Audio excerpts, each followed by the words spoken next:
Oui, bonjour et merci de cette invitation et merci de cette initiative. Je crois que c'est important et on est dans un contexte particulièrement difficile et j'ai même imprimé un drapeau. Alors c'est très symbolique, mais je pense qu'on ne peut pas commencer une conférence débat sur l'Europe sans parler de l'Ukraine, ou au moins y penser quelques secondes. Je crois que c'est vraiment d'actualité. Et imaginer que des gens meurent avec le drapeau européen à la main, en tout cas pour un membre et responsable du mouvement européen France, je pense que c'est quelque chose qui ne peut pas nous laisser insensibles. Deuxième réflexion, et je parle un peu boutique, j'ai amené de la documentation et j'espère que tout va disparaître avant la fin de la réunion. C'est devant, donc ça s'adresse à vous et en particulier à vous étudiants. Il y a des choses sur la mobilité, des cartes d'Europe, etc. Donc je crois que c'est important. Troisième chose, et comme je ne suis pas ni monétariste, ni financier, ni spécialiste de ces questions, j'aurais plutôt tendance à parler de politique ou d'histoire, puisqu'on ne peut pas connaître son avenir sans faire un peu d'histoire, sans connaître un peu son histoire. Et l'histoire de la construction européenne, elle rejoint un peu la création du mouvement européen France et européen. C'est un mouvement qui est très inconnu, qui passe un peu anonyme. Et il a été créé en 48-49 à la suite du congrès de La Haye. En 48-49, donc 3 ans après la Deuxième Guerre mondiale,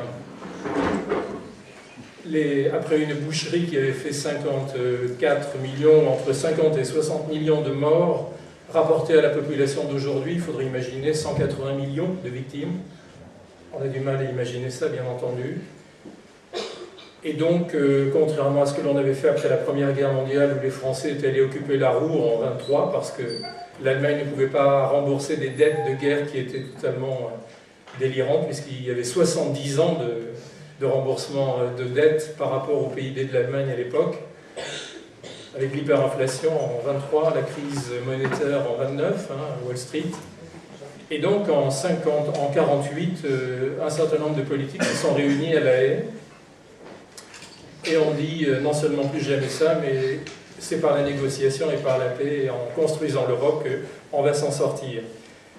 Et de ce congrès de La Haye sont sorties 2 choses. Le Conseil de l'Europe qui existe à Strasbourg et qui a donné lieu à la création du tribunal de la Cour européenne des droits de l'homme, bien connu, et le mouvement européen fédéraliste. À l'époque, il y avait le mot fédéraliste qui malheureusement est tombé entre-temps.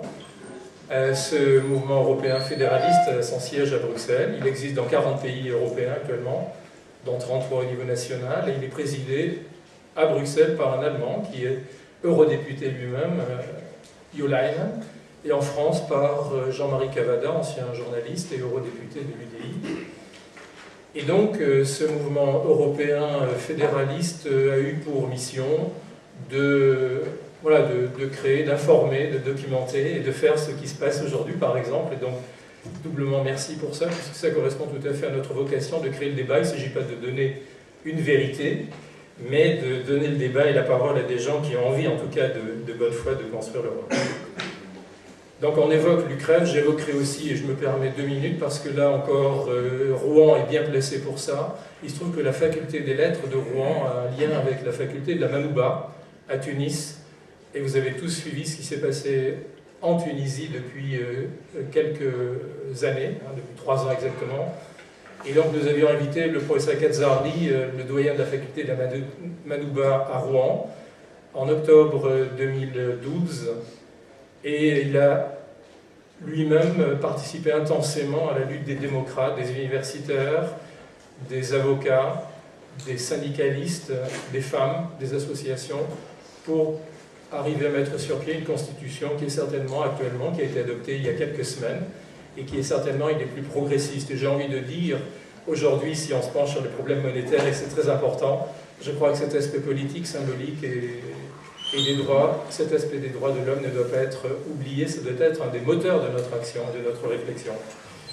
Alors sur la crise aujourd'hui, j'ai envie de dire, l'Europe, elle en a traversé beaucoup des crises, et elle en traversera sûrement d'autres.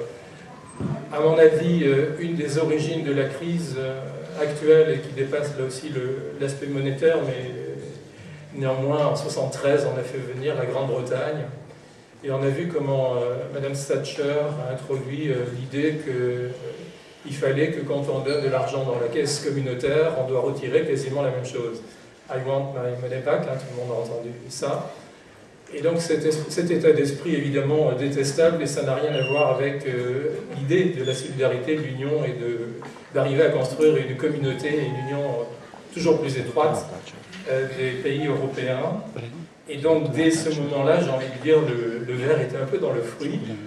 Alors qu'on pourrait dire que la Grande-Bretagne, le Royaume-Uni n'est pas dans l'euro, dans l'Euroland, et donc la monnaie ne joue théoriquement pas pour elle. En tout cas, ça viendra peut-être dans la discussion. Toujours est-il que depuis ce moment-là, peut-être que les rapports, ou en tout cas la réflexion par rapport à l'intégration et à la solidarité européenne a un peu changé. Je pense que M. Gauzès et M. Bagnès sont infiniment plus spécialistes et compétents que moi pour en parler. On reviendra peut-être sur tout ce qui a présidé à l'élaboration, à la constitution de la monnaie unique européenne. Je crois que c'est important. Il y a eu sûrement des périodes, et en particulier entre la France et l'Allemagne, puisque c'est aussi une de mes compétences particulières, où il y a eu un lien particulièrement fort et un projet partagé, que ce soit entre Giscard d'Estaing et Helmut Schmidt, ou entre Mitterrand et Kohl, qui ne partageaient pas forcément les mêmes vues politiques, qui n'étaient pas des mêmes partis, mais qui avaient une vision assez proche de la construction européenne. Je pense qu'on s'en est un peu écarté depuis le traité de Nice, et c'est peut-être là que réside un peu un des prémices peut-être de cette crise, en tout cas des sources, pour moi en tout cas, de cette divergence qu'il peut y avoir sur les vues partagées ou non, ou le sens des mots entre des Allemands et des Français, là encore pour essayer de parler de choses que je connais, en parlant de mots de subsidiarité par exemple, ou d'engagement, de signature, de promesses, de traités, etc. Là encore, c'est intéressant de sortir de France pour se rendre compte que l'Europe, c'est pas la France élargie, que quand on prend un engagement, il y a des partenaires qui peuvent comprendre les choses comme un véritable engagement et une promesse de tenir ces engagements, et que dans la monnaie, les choses évidemment n'ont pas été forcément tenues, que ce soit entre le nord et le sud de l'Europe, dans les partenaires. Là encore, les sources, en étudiant un petit peu l'économie, mais je n'en suis pas un spécialiste, on voit bien que les choses n'ont pas été dans un sens convergent, et ça fait sûrement partie des problèmes qui n'ont pas été gérés dès le départ. Jacques Delors avait dit, au moment où il a été un des artisans de cette construction européenne et de la création de l'euro, il a dit « après l'euro, l'Europe ». Je pense que c'était bien vu. S'il n'y avait pas l'euro, je ne sais pas si l'Europe existerait, l'Union européenne existerait encore aujourd'hui. Simplement, là encore, et pour finir là-dessus, tout ce que je lis depuis des années de Mme Merkel, dont on dit qu'elle n'avait rien compris ou rien voulu à la construction européenne, devant son parti depuis des années, elle proclame sa foi en l'Union européenne et en l'euro, et a dit à plusieurs reprises, elle l'a répété encore récemment, l'échec de l'euro serait l'échec de l'Europe. Et je suis absolument convaincu que les Allemands, par intérêt, ce sont des gens qui ont un sens très pragmatique de la politique, et ce n'est pas par foi et par idéalisme, sont très intéressés à la poursuite de l'euro. Ils y tiennent énormément, par intérêt sans doute, et en sachant aussi qu'à partir de l'euro, c'est une union qui se constitue. Je crois qu'ils y croient absolument fondamentalement et qu'ils n'en sortiront pas, et c'est un peu ce qui me fait penser que l'euro tiendra. Mais ça, c'est un peu un acte de foi, et je ne suis pas un lecteur de l'avenir. D'accord, merci.